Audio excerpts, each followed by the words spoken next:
Yesterday, Candace Parker had her jersey retired in Chicago. She has now gotten her jersey retired in 2 separate places in the WNBA. First in LA, where she spent the majority of her career.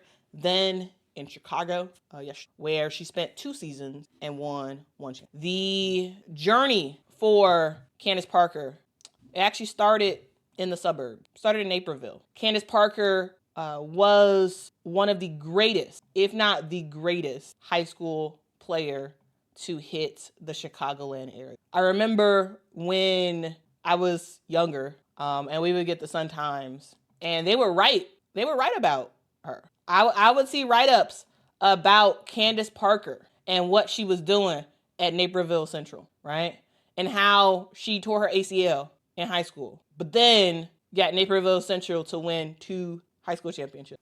How she was a Gatorade Player of the Year, right? Twice. How she became the first girl ever to win the dunk contest at the McDonald's All-American game. I was a big fan. I never traveled to Naperville to watch her in person, but I tell you, I read everything I could about Candace, and I couldn't wait until Candace traveled to Tennessee to start her career. Her career at Tennessee started off with the injury, but when she took the court healthy for Tennessee, we saw magic. This is someone who went on to win 2 NCAA championships. This is someone who was a 3-time AP All-American, right? This was someone who was SEC Player of the Year, right? AP Player of the Year, right?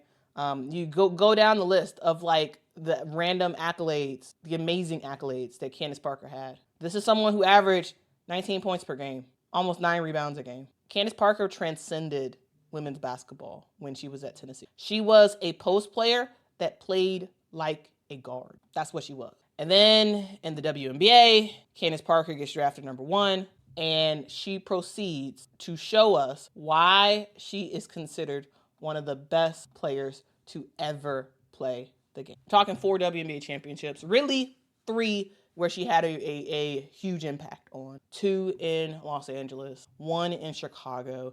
The Chicago one where she and Kahleah Copper led a team that was 500 heading into the playoff, led them through elimination games, and ultimately came out on the other side as champion. The plight of Candace Parker in the WNBA is 7-time WNBA All-Star, right? 7-time WNBA first team player, 2-time MVP, right? This is someone who won the Defensive Player of the Year award, Finals MVP, right? You add up all the accolades for Candace Parker, and it's so sound went out. If you wait, no, did everybody's sound go out? I'm looking at my sound meter and I see the sound going. Click off, come back in. Go out, come back in. Well, I mean, can someone post that in the chat? Click out and come back in. Thank you. But 13 seasons in LA, 2 seasons in Chicago, 1 season in Las Vegas. And the career is over for Candace Parker. The basketball, of course. She's the president or vice president of something at Adidas. She is doing her thing with TNT. She has a new podcast. She wrote a book. She had a lot of stuff for Candace Parker. But her basketball career is over. And now it's a honoring of what she did. And thinking about Candace Parker and about her career, I wanted to actually do a Wintrust Arena specific highlight, or maybe a Chicago specific highlight. And so that's why I called this section Sweet Home Chicago, because Candace Parker is from the Chicagoland area, right? Naperville. Huge career. She was great. She came back home for 2 seasons with the Chicago Sky. At Wintrust Arena, I watched as Candace Parker, Kahleah Copper, Allie Quigley. I watched how they won us the champion. I and my dad was in the crowd literally as the confetti rained down, as Candace ran to the side to hug her family, as the Chicago Sky won their first WNBA championship. I can remember that day extremely clearly because it was one of the coolest days ever. A Chicago legend came back and led us to and it made me think. It made me think about Wintrust Arena. Yesterday, I was thinking about Wintrust Arena, and I was thinking, like, man, a lot of awesome stuff has come through Wintrust Arena. specifically when it comes to women's basketball. And I want to just talk through some people that were fantastic that have gone through Wintrust Arena. So we talk about Candace Parker, and guys, we got to talk about Anisa Morrow. Anisa Morrow, who had a fantastic game yesterday, double-double, hugely impactful for the Connecticut Sun. Y'all know that Anisa Morrow is from Chicago. I did not watch Anisa Morrow play in high school. I didn't. But I did watch her play at Wintrust Arena, right? I was one of the many in the crowds who watched Anisa Morrow play at DePaul. But even before DePaul, Anisa Morrow is a Chicago legend through and through. A Chicago sort of proper legend. This is someone who led Simeon to a 35-win, two losses record. Someone who got Simeon to win the state champion. This is someone who averaged 28.4 points, 14.3 rebounds, 4.6 assists, and almost 3 steals a game as a senior at Simeon. Anisa Morrow was fantastic. She was amazing in high school. And when it came to college, surprisingly, she made the decision to pick DePaul. And at DePaul, Anisa Morrow thrived. At one point, she was number 3 in the nation in field goals, number 6 in points as a freshman. This is someone who, as a freshman, averaged 21.9 points a game, 13.3 rebounds a game, and was an elite defender as a freshman at DePaul. This is someone who led the entire United States in rebounds per game and offensive rebounds per game as a freshman. Anisa Morrow, the player who called Chicago home, the player who called Wintrust Arena home, was amazing. Was absolutely amazing, guys. Did you know at DePaul, Anisa Morrow was a Naismith Player of the Year finalist? Did you know that? Did you know that Anisa Morrow basically took this DePaul team on her back and dominated for 2 seasons, guys? The player who scored 46 points in a game, right? Anisa Morrow was a legend at Wintrust Arena. She was an absolute legend. So when we talk about Wintrust Arena, we talk about what Candace Parker did. We gotta talk about what Anisa Morrow did and how she took that huge success, which I tell you, Anisa Morrow was fantastic. But the problem was, because she was doing what she was doing at DePaul, even though she was giving UConn that work when she played them, it didn't level up to the attention that she deserved. So she made the decision to go to LSU, and the rest. So yes, y'all probably know Anisa primarily as an LSU player, but I tell you, I was a big fan of Anisa Morrow when she played for DePaul, because I went to the games. I watched Anisa Morrow play in person at Wintrust Arena for DePaul, and I was like, yeah, this girl is special. She's so good, so dominant, and I'm happy that ultimately she was able to leave and go to LSU and get a bigger profile and get a bigger name for herself. And it's amazing to see Anisa Morrow still do what she is doing in Connecticut. She started off the year on the bench, started off the year not getting too many minutes, but she has proven to everybody that she is a hooper and has earned that starting spot. And I don't think she'll ever come off the bench again. Anisa Morrow is Chicago. Anisa Morrow is Wintrust. Ken K says, anyone know how Doug Bruno is doing? I'm not sure. I believe I saw Doug Bruno yesterday. Either I saw him or I saw someone who looks exactly like him. But I believe I saw him yesterday at the game. But yeah, anyway. And so we continue to talk about Wintrust Arena. So Candace made her mark on Wintrust Arena. Anisa Morrow made her mark on Wintrust Arena. And Angel Reese is making her mark on Wintrust Arena. Guys, there was a graphic that was shown during the actual game. Now, guys, this graphic was something that I thought was amazing. So here's the thing. Shout out to Shimmy Miller. Shimmy Miller, it was doing play-by-play for the Chicago Sky versus Aces game yesterday. And her and Lisa Byington had an opportunity to interview Candace in the third quarter. And guys, I remember very jumpy audio hop out. Yeah, so if you're having issues, restart your app, hop out, hop back in, and it should work. Okay. This was a graphic that was shown in the third quarter. Now, guys, I was watching the game like in person, and I saw Candace go to the desk, and I was like, oh, she's talking to them. I need to rewatch the game afterwards, rewatch the broadcast, so that way I can see what she's talking about. And Shimmy Miller showed a fantastic graphic that I was like, wow, let's go. Okay, so Shimmy Miller shows a graphic that shows the first 2 seasons of Candace Parker, who is getting her jersey retired, A'ja Wilson, who is probably going to be MV4 this year, and Angel Reese. And the reason why I love this graphic, because yes, there's been a whole bunch of, a lot of people said a lot of stuff about Candace Parker. I know that there are some Sky fans who are completely turned off by Candace now because she put Angel in the C tier, right? I've talked about it before, but anyway, there's people who are very upset about that, and people feel a type of way, right?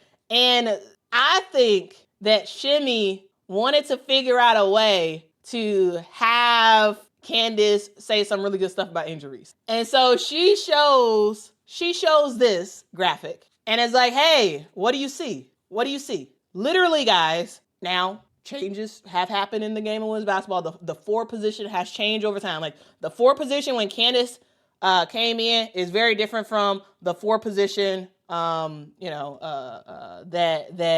Angel and A'ja play on, right? Very different. But look at the stat. Angel averages more rebounds and more assists than both A'ja and Candace. Though you absolutely can and you should say that Candace set the standard. She did. Here's the thing. The 4 position was not as, it was important. It was impactful, but it wasn't as guard-like when Candace Parker started. Candace started that. Candace started the whole active 4 who could do everything, who could do mid-range, who can bring up the basketball, who can't pass, right? Candace Parker started that. So she started it, and we have seen the evolution over time of that 4 position. And Candace kind of talked about that a little bit in the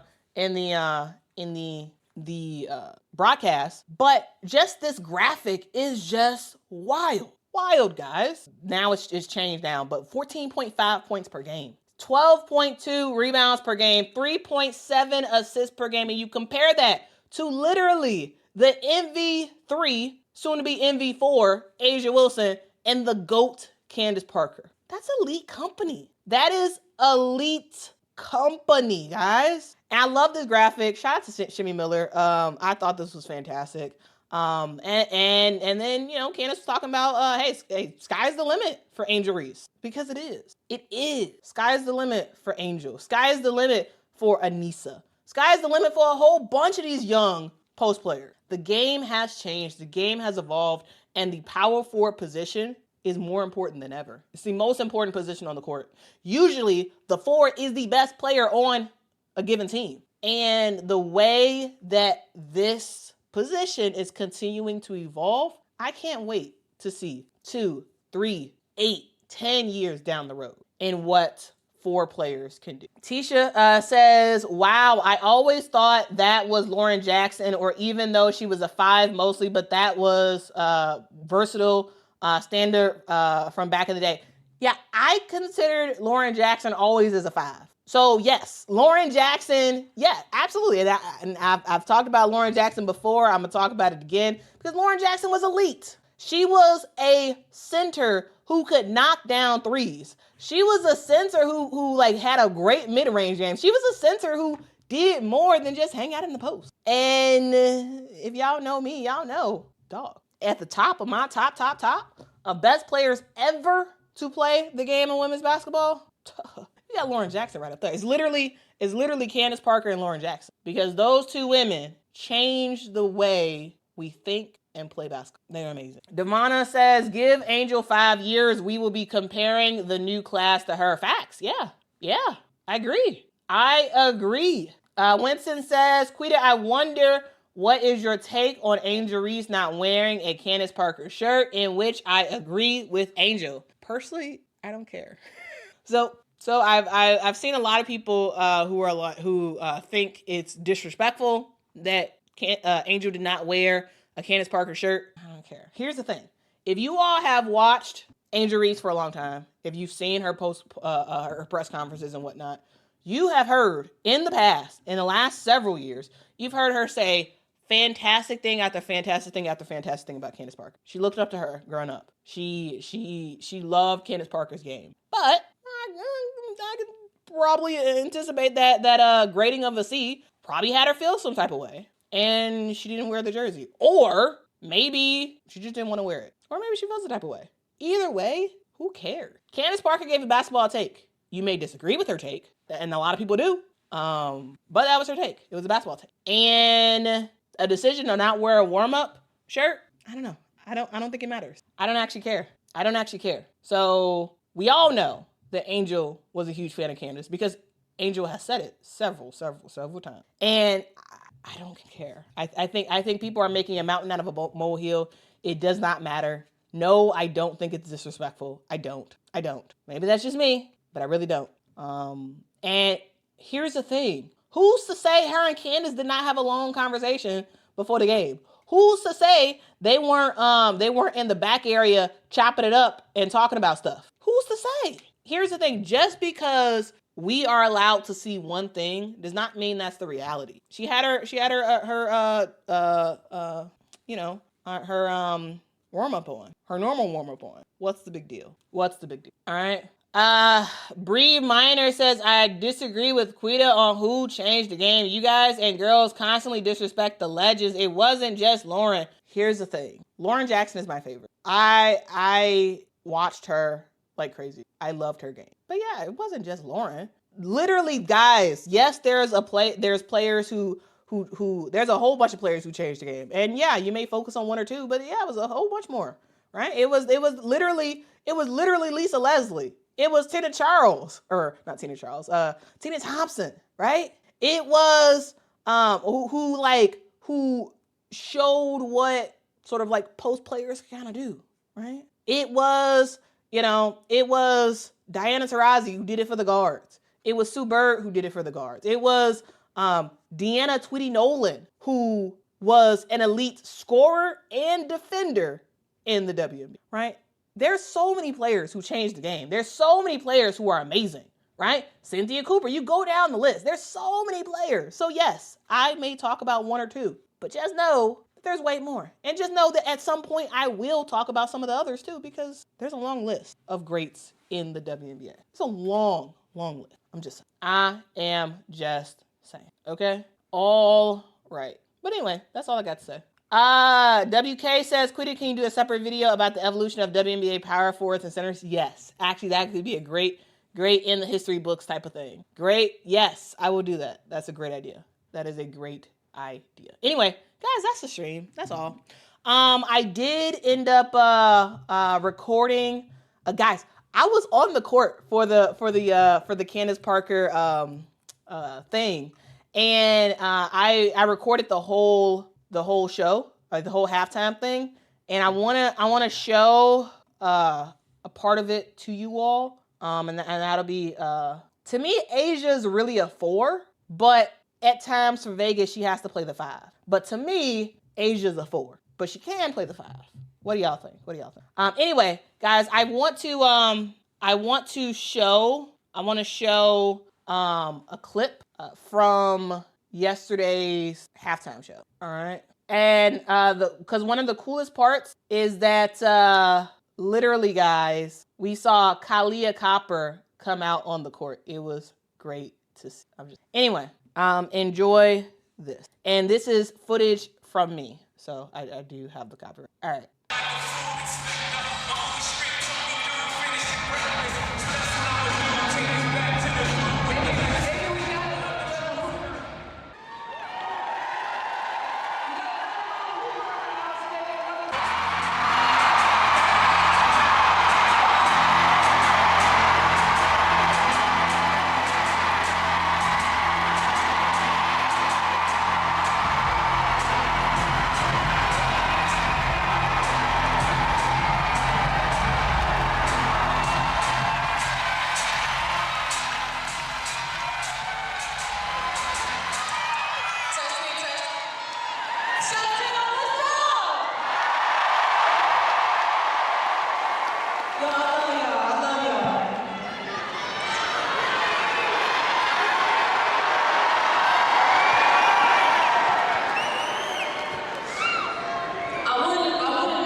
Candace, set the time.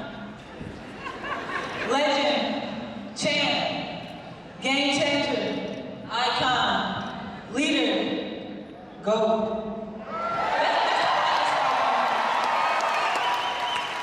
Oh yeah, my sugar cookie. I know you got a little son, but you still my sugar cookie.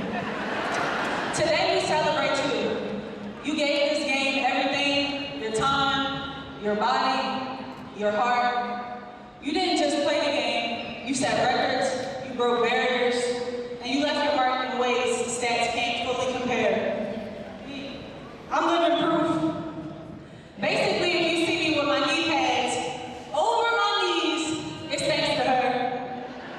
If you see me sipping better, doing my squats in the weight room, it's all thanks to her. She also gave me the jerk gene. I'm a jerk sometimes. Candace, you set the standard, not just with your time, but your leadership and the ability to make everyone else around you better.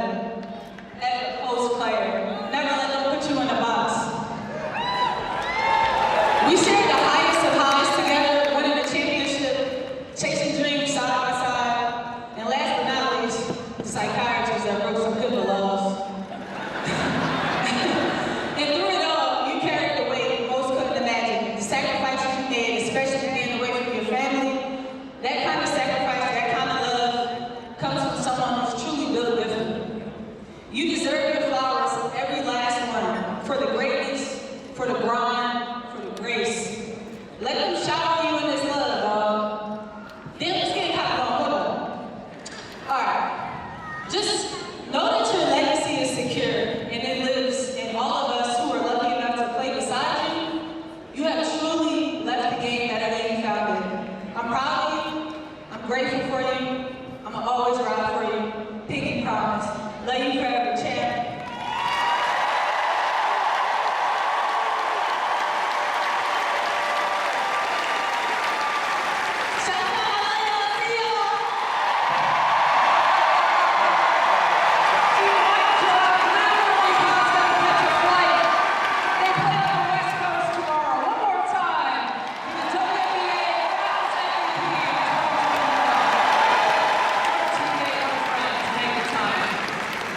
Candace Parker was drafted #1 in 2008, and the Chicago Sky just barely missed out on selecting her for the #2 pick that year. I'll tell you what, Michael Alter was not going to miss out on pulling her in as a free agent when she became available. It still is, to this day, one of the biggest and best WNBA free agent signings in league history. Ladies and gentlemen, the Sky owner, Michael Alter. As Lisa said, when I think of Candace Parker, I really think of one word: champion. She has literally won everywhere that she has played, which, when you think about it, is impossible to contemplate. She won two Illinois high school championships, 2 NCAA championships, 2 gold medals, and 3 WNBA championships. As Lisa said, unfortunately, we found out she was a free agent, and she and I talked about coming, said, come home and make history. And that's exactly what she did. She came home to sweet home, Chicago.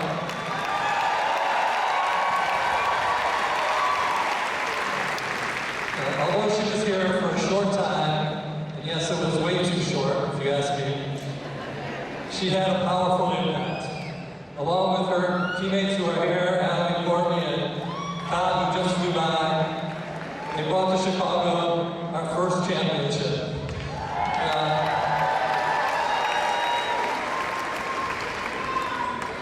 I don't want anyone to think that that's going to be the last, because it's not. We have many more championships planning coming to Chicago. But there will always only be one first championship. It will always be special.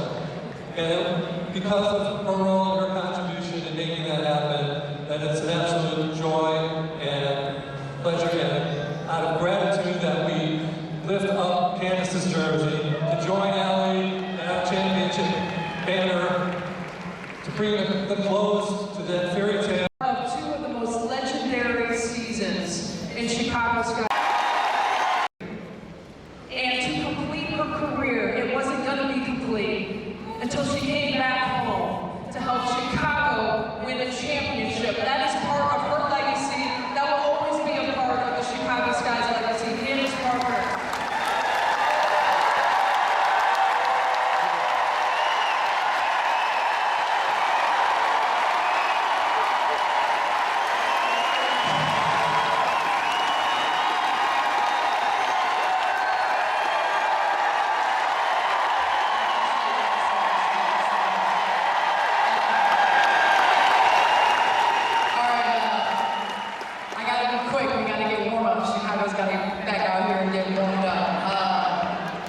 Let me tell you what home is, okay? I made my first basket at Springfield Park. I dunked for the first time at Edward Health and Fitness Center. I came on the scene at Doug Bruno's camps. I love it, I love it, I love it, right? I watched Michael Jordan work out at Hoops the Gym. I measured my game against Kathy Pondexter at UIC Classic in 8th grade. I played pickup at DePaul University in the summer. Dunked at Duncan Crown. Made Chicago Sun-Times All-State with a sharpshooter that's up there, right there, named Abby Quitta. Naperville raised me. Chicago sports set the bar to win. The summers were filled with three-peat 72 and 10 seasons. Go no more in 04 with the Cubs. Until I sat in tears in 2016 and watched the Cubs bring it home.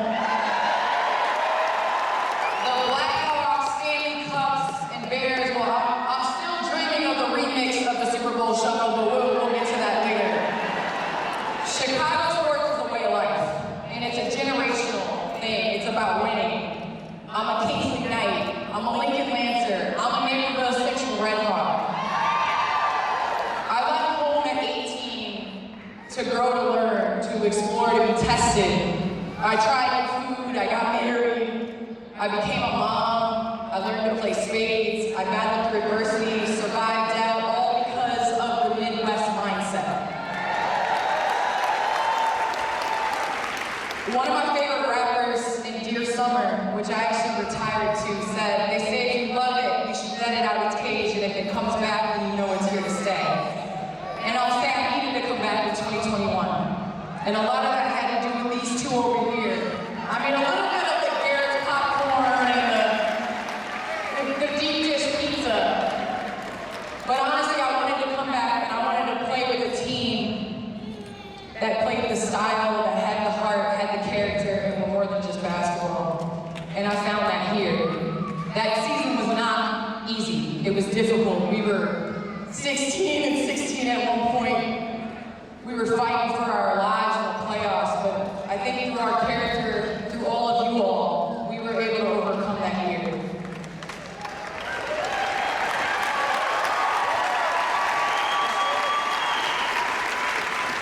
I have to quote the late great Pat. All right. Well, that's basically what it was. I literally was like sitting like I was like kneeling right in front, and so that if you notice the camera work is a little like sometimes I'm moving over and whatnot. One, I thought it was cool. Two, it's because literally I had like my professional camera that I was like, it's heavy, and I was holding it in one hand while I was trying to take photos on my phone. And so it was a whole thing. Anyway, I was surprised I even got on the court, guys, because I was just like, because I sit, because of where they put me in for the press, I'm like, I'm not on the court. I'm like up, at the top of the first section. And before halftime, I would just walk down, because I asked Carly Bell if like I was like, are we allowed to be on the court during the halftime thing? And she's like, well, I'm just gonna walk on there. You can follow me if you want. So I followed her on there, and I was like, walk with confidence. And then I saw a pathway, and I was like, let me go on and get right in front, basically right at the half court line. And the PR guy was like, okay, everybody kneel down. You can't stand. And I was like, okay. So my knees were hurting. So bad. And because I wanted to video the whole thing, but I also wanted to take photos as well. And it was a whole thing. Anyway, suffice to say, I got the video. And I tried to get kind of close. My Zoom work can use a little bit of my my camera work can use a little bit of work, but I try my best. But yeah, it was really cool. I was literally right there, like right in front of her, on my knees, getting the footage. It was really cool. Anyway, I did post some photos that I took on Twitter. I also posted it on Instagram as well. I'm trying to become a photographer, a wannabe photographer. I'm trying to become like someone who like goes and documents all this stuff. But the full clip of is on my channel. It's a separate video. The full thing for halftime. So go watch it. If you want to watch the rest of it. I didn't want to play the whole thing, mainly because I gotta go. And yeah, anyway, thank y'all so much for rocking with me. I am able to do this type of stuff because you all are absolutely amazing. And I do appreciate you all so much. It was cool to see Candace get her just due. It was cool to see Allie and Courtney there. It was cool to see a lot of Naperville folks and a lot of folks who have been in Candace's corner the whole way. It was really cool to see that. And it was just really cool to see the Chicago Sky play really well yesterday. Yes, they lose, but like it was a really good game. And so all in all, I thought it was great. I did record the press conference before the game, but I was like in the back, and so like the video work isn't that great, and so I'm trying to debate whether or not I should post it or not. But yeah, anyway. Thank y'all so much for rocking with me. If y'all could, please make sure to hit that like button. It really does help the channel out a whole lot. Hit that subscribe button as well. And I will catch you all in the next one, guys. I mean, if I'm in broadcast. All right. Thank y'all, and y'all have a good one. Be kind to someone. Be respectful. Tell somebody that they matter, because they absolutely do, guys. And if no one has told you, you matter. Well, let me tell you. You matter. You're important, and I'm happy that you are on this earth, guys. I love you. Most importantly, guys, Jesus loves you, and he wants a relationship. I will see y'all in the next one. See y'all. And until next time, bye-bye. Are you ready?